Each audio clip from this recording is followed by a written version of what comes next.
Welcome back to Shadow of Empires. If you watched our videos on the hidden chambers of Topkapi Palace and Cleopatra's manipulation of Julius Caesar, you've seen how women weaponize seduction and psychology to control empires. But what you're about to hear today will prove that even Cleopatra's strategies were amateur hour compared to what one woman accomplished in Byzantine Constantinople. Her name was Theodora, and her rise from the absolute depths of society to the throne of an empire makes every other woman we've covered look like she was playing games. Before we begin, subscribe and turn on notifications. Next week, we're going to China. We're exposing something so horrifying, so grotesque, that it makes the Byzantine court look civilized. Qin Shi Huang buried 3,000 women alive in his tomb, not as a ceremony, as property, as slaves for the afterlife. But first, you need to understand Theodora, because her story is the bridge between seduction as a political tool and seduction as a weapon of mass control. It was 500 AD in Constantinople, the capital of the Byzantine Empire, a city of marble and gold and intricate political machinery that made Rome look simple. A city built on the ruins of ancient Rome, trying desperately to reclaim the glory of a vanished empire while simultaneously creating something entirely new. The streets were filled with merchants from every corner of the known world. Silk traders from China rubbed shoulders with African spice merchants. Arabic scholars debated theology with Greek philosophers. The city felt like the center of civilization itself. The Hippodrome stood as the beating heart of this city, an arena that could hold 50,000 people, a massive structure that dwarfed anything in Rome itself. The Hippodrome wasn't just a venue for entertainment. It was the pulse of imperial power. It was where political alliances were made and broken. It was where the population demonstrated loyalty or rebellion. It was where emperors proved their magnificence and their authority. On race days, the entire city came to a standstill. Everyone attended. The aristocracy occupied boxes draped in silk. Military officers sat in designated sections. Merchants and laborers crowded the general seating areas. And beneath the stands, in the shadows, in the preparation areas, and dressing rooms, there existed a parallel world. A world of actors and performers and dancers. A world considered so debased, so morally corrupt, that respectable citizens wouldn't speak of it. A world where women had no legal standing, where they were considered property, where they could be used and discarded without consequence. This was the world that produced Theodora. She was born around 500 AD. Her father was a bear trainer for the circus. Her mother was a dancer. From the moment of her birth, Theodora was marked as untouchable. Born into a profession that meant she would never have status, never have respectability, never have anything approaching a normal life. She would be property. She would be an object for use. She would be disposable. The moment her birth was registered in the circus records, her fate seemed sealed.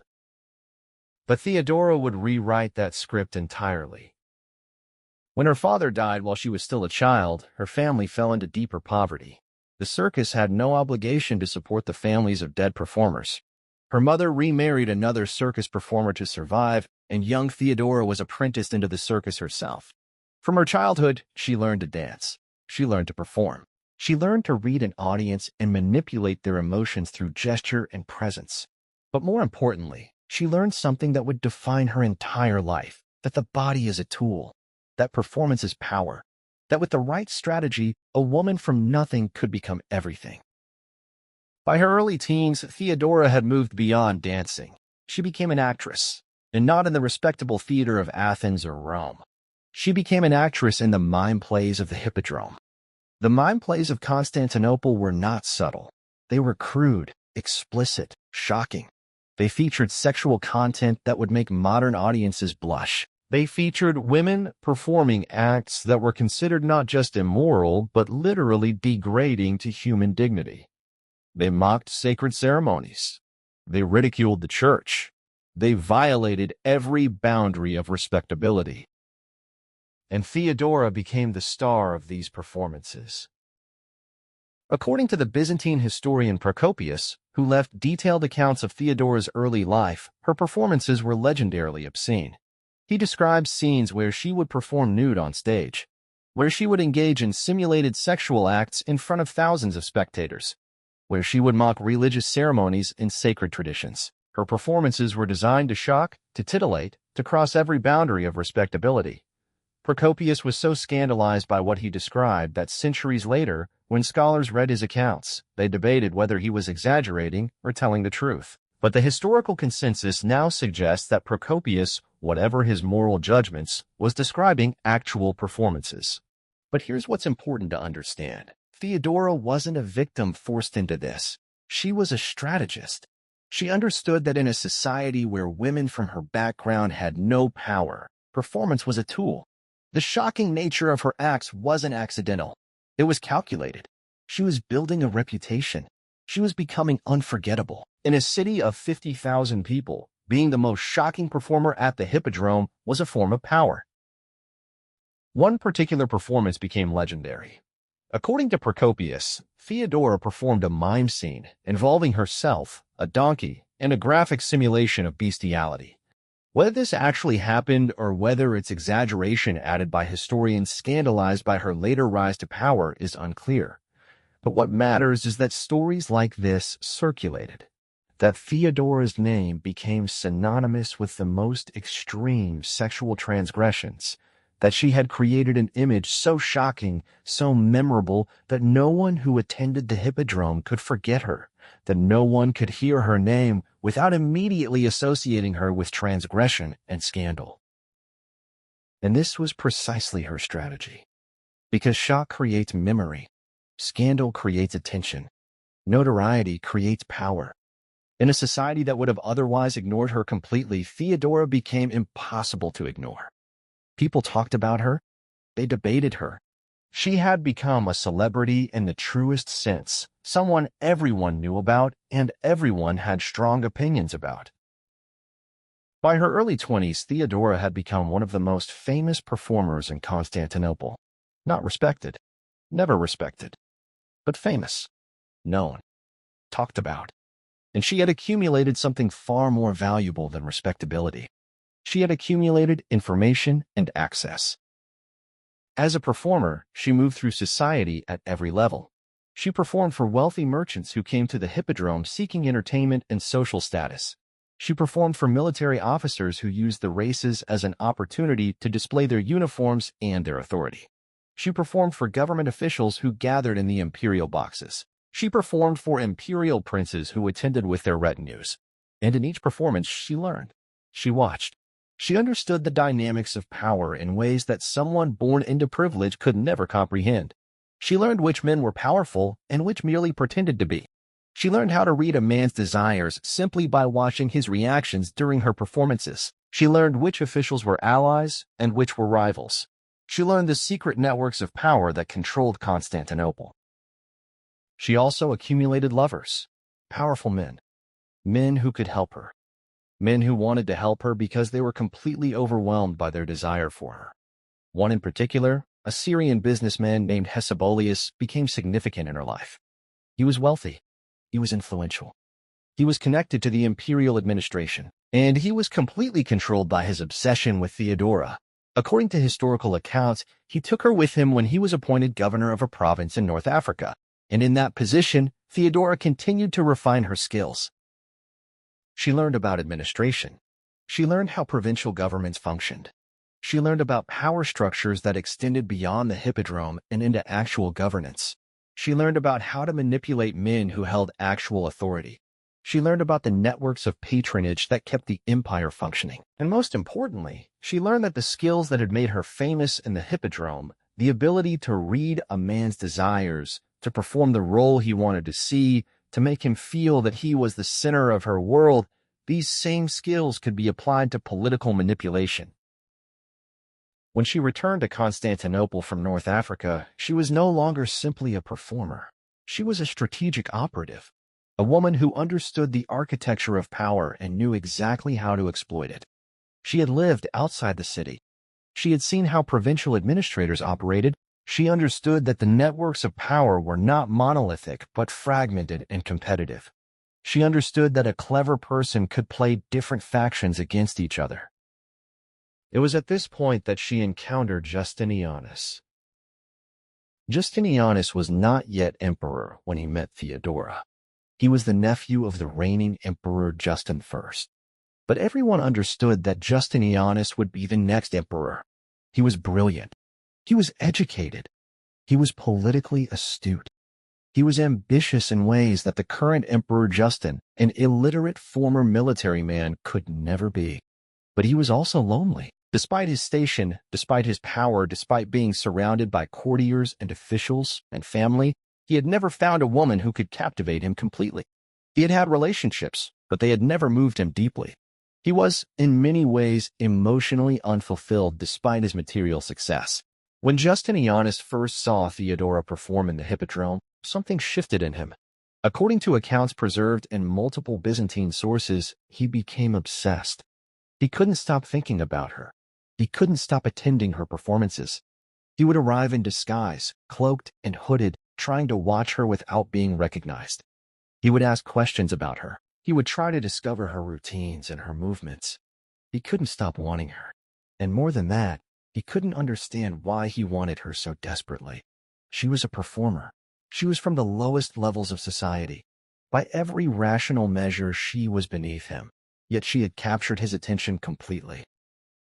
This was the moment Theodora had been waiting for her entire life. This was the moment when all of her years of training and strategy could finally be deployed. What happened next was a masterclass in psychological manipulation and strategic seduction. Theodora didn't simply make herself available to Justinianus. Instead, she made herself unavailable. She performed for him, but she didn't sleep with him. She allowed him glimpses of intimacy, but she withdrew before he could fully have her. She created a sense of desperate longing in him that grew more intense with every encounter. She would look directly at him during her performances, maintaining eye contact across the distance that separated them. She would smile at him in a way that suggested connection and conspiracy. And then she would disappear. She would make herself scarce. She would be unavailable for days. She was using the psychology of intermittent reinforcement, the same technique that makes gambling addictive. She was rewarding him just enough to keep him wanting more, then withdrawing the reward to increase his desperation. At the same time, she was refining her public image. She converted to Christianity, not out of genuine faith, but as a strategic move. In Byzantine society, converting from the disreputable theater world to Christianity was a way of suggesting redemption. It was a way of telling powerful people that maybe this shocking woman from the Hippodrome was capable of change, that maybe there was more to her than scandal and transgression, that maybe she was evolving into something respectable. Justinianus took the bait completely. He became convinced that Theodora was more than just a performer. She was a woman of depth, a woman of spirituality, a woman worthy of his love. The fact that this image was completely constructed, completely performed, didn't matter. She had made him believe it. She had manipulated his perception of reality so completely that he couldn't distinguish between her authentic self and her performance. She was creating the perfect woman for him by simply reflecting back what he wanted to see. What Justinianus didn't understand was that for Theodora, there was no distinction. She was entirely performance. She was entirely strategy. Her entire life had been preparation for this moment. Every dance she had learned, every shocking performance, every lover she had accumulated, every lesson in power and manipulation. It had all been building toward this encounter with someone powerful enough to change her destiny. As Justinianus's obsession deepened, Theodora made a crucial move. She allowed him to sleep with her, but not in a way that satisfied his desire. Instead, she used their intimate encounters to deepen his emotional dependence on her. She learned what he needed, what he desired, what made him feel powerful, and she gave him exactly what he wanted while always leaving him wanting more. She would sometimes refuse him entirely. Other times, she would provide exactly the experience he craved. The unpredictability kept him addicted to her. The variability of the reward made the rewards themselves more valuable. At the same time, she was learning state secrets. She was learning about imperial politics through Justinianus's confidences. She was learning about the networks of power that controlled the Byzantine Empire. She was learning about which officials were loyal to Justinianus and which might become allies. She was learning about the Emperor Justin's failing health and the succession plans being discussed in secret. She was learning about military strategies and diplomatic negotiations, and she was becoming indispensable to Justinianus not just emotionally, but intellectually. He began to rely on her counsel. He began to discuss political matters with her. She became his confidant and his obsession simultaneously. When Justinian died, Justinianus became emperor, and one of his first acts was to attempt to marry Theodora. This caused absolute chaos in Constantinople. The aristocracy was appalled. A woman from the Hippodrome? A woman who had performed obscene acts in front of thousands of people?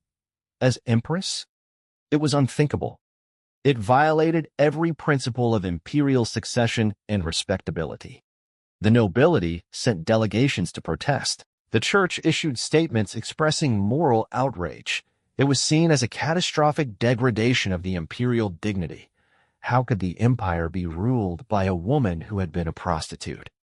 How could the mother of future emperors be someone from the circus? But Justinianus was determined.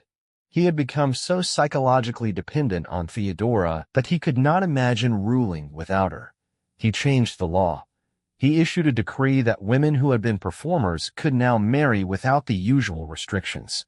He essentially rewrote the legal code of the empire to make it possible for him to marry the woman he had become completely obsessed with. He overrode every objection. He silenced every critic. He used his imperial authority to force the aristocracy and the church to accept his choice. And so Theodora became Empress of the Byzantine Empire, a woman who had risen from nothing, a woman whose sexuality had been her only asset, a woman who understood that power came not from birth or education, but from understanding how to manipulate the desires of powerful men. She had achieved what seemed impossible. But here's where Theodora's story becomes truly significant. Because she didn't stop at becoming empress. She didn't simply enjoy the luxury and the power that came with the title. Instead, she used her position to fundamentally reshape the empire. Theodora became one of the most influential political figures in Byzantine history. She didn't simply advise Justinianus. She controlled him. She made policy decisions. She shaped military strategy. She influenced religious doctrine. She became, in many ways, the true power behind the throne. When Justinianus was uncertain about a decision, he consulted her. When he needed support for a controversial policy, she provided it. She had taken the psychological manipulation that had worked in the Hippodrome and in the bedroom and extended it into the realm of empire-wide governance. One of her most significant acts came during the Nika Riots of 532. A massive uprising threatened to overthrow Justinianus.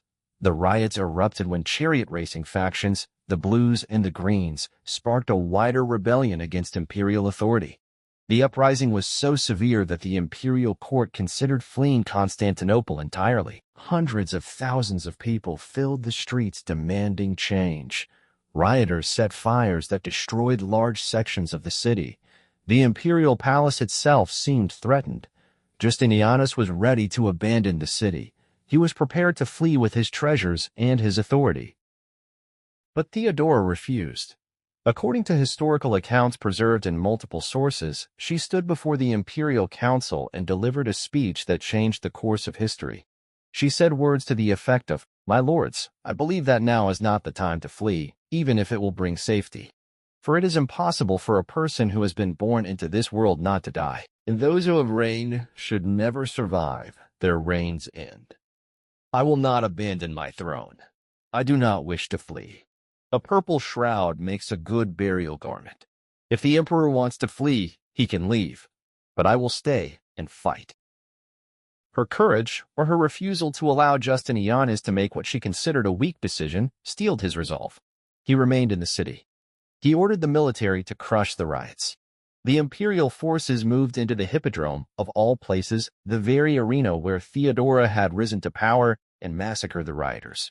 30,000 people died in the Hippodrome according to some estimates. The rebellion was crushed. The city was preserved. And Theodora's authority was cemented not just as the Empress, but as an essential decision-maker and strategist. From that point forward, Theodora was not simply the wife of the emperor. She was a co-ruler. She had official authority. She issued edicts. She controlled patronage. She shaped the direction of the empire. She held formal audiences. She received ambassadors. She conducted diplomatic negotiations. She was, in every meaningful way, an emperor herself, not merely the wife of an emperor. And she did something else. She used her position to improve the lives of women. She reformed laws regarding marriage and divorce. She restricted practices like child marriage. She established hospitals and shelters for women in need. She became a patron of the arts and architecture. She commissioned churches and monasteries. She ensured that women had legal protections and opportunities that had been denied them before her rise to power. She also established a sanctuary for women who had been in sex work. Called the Metanoia, the House of Repentance, it provided shelter and support for women who wanted to escape the circumstances that had trapped them. She used her own experience, her understanding of what it meant to be trapped in exploitation, to create real institutional support for others. In many ways, Theodora became a feminist icon, a woman who used her sexuality and her intelligence to rise from nothing and then used her power to benefit other women. She proved that women could wield authority as effectively as men. She proved that women could make political and military decisions of great importance. She proved that a woman's past, no matter how scandalous, did not have to determine her future. But there was also a darker side. Theodora was ruthless. She had enemies executed. She had people tortured. She manipulated court politics with devastating effectiveness. She was not a hero. She was a survivor who had learned to use every tool at her disposal to maintain power. Once she had achieved power, she protected it with the same ruthlessness she had displayed in achieving it. She was not interested in mercy or redemption for those who opposed her. She was interested in power and in maintaining it. What makes Theodora's story crucial for understanding power is this. She proved that the tools of seduction and manipulation could be used not just to seduce one man, but to reshape an entire civilization. She didn't have armies of her own. She didn't have inherited wealth. She didn't have noble birth. She didn't have formal education and governance. She had only her intelligence, her sexuality, and her absolute willingness to use both without moral constraint. And with those tools, she became one of the most powerful women in human history. She reshaped laws. She influenced military strategy. She shaped religious policy. She commanded respect from diplomats and generals and aristocrats who had initially been appalled by her rise. Theodora died in 548 AD, probably from cancer. Justinianus survived her by nearly 2 decades, but never fully recovered from her death. He never remarried. She had become so essential to his rule that without her, the empire began to decline. The political will that had driven his most significant achievements seemed to disappear. Military campaigns that she had supported lost momentum. Diplomatic initiatives that she had championed were abandoned. But what's most important to understand about Theodora is this. She showed that the boundaries between respectability and power are not as solid as we think. She showed that a woman from the absolute bottom of society could, through intelligence and strategic use of her sexuality, reshape an empire. She showed that the ability to manipulate human desire is one of the most potent forms of power available to anyone, regardless of their starting position. Theodora's rise represents the ultimate expression of seduction as a political weapon. Where Cleopatra seduced one man to reshape politics, Theodora seduced an entire empire. She used the Hippodrome, she used her sexuality, she used her intelligence, and she used her complete lack of moral constraint to rise from prostitution to the imperial throne. But even Theodora's story pales in comparison to what happened in ancient China, because while Theodora manipulated men to gain power, there were other women throughout history who were manipulated and destroyed in far more grotesque ways. 3,000 women. That's how many were buried alive in the tomb of Qin Shi Huang, the emperor who unified China and built the terracotta army.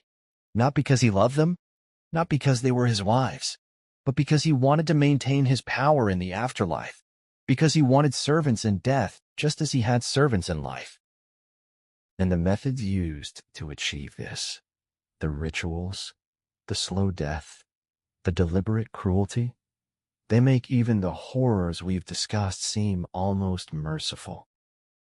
In our next video, we're going inside the tomb of Qin Shi Huang. We're going to examine the skeletal remains of those 3,000 women.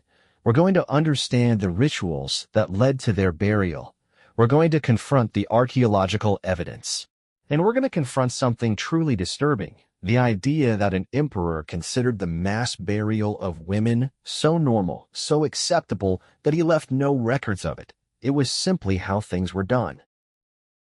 If Theodora's rise to power unsettled you, if it changed how you see manipulation and seduction, wait until you see what Chinese emperors considered acceptable treatment of women, because that's where we're going next. Subscribe right now. Turn on notifications, because next week we're descending into the tomb of one of history's most terrifying emperors. And what we find there will show you that everything we've discussed so far, the psychology of seduction, the manipulation, the strategies, all of it becomes irrelevant when you have the power to simply order mass death. Thank you for watching Shadow of Empires. If Theodora's story unsettled you, if it showed you that power operates in ways you hadn't considered, hit like, subscribe, and comment telling us which historical figure you want exposed next. Because history is filled with women like Theodora, women who understood power completely and wielded it without mercy. We'll see you in the next one.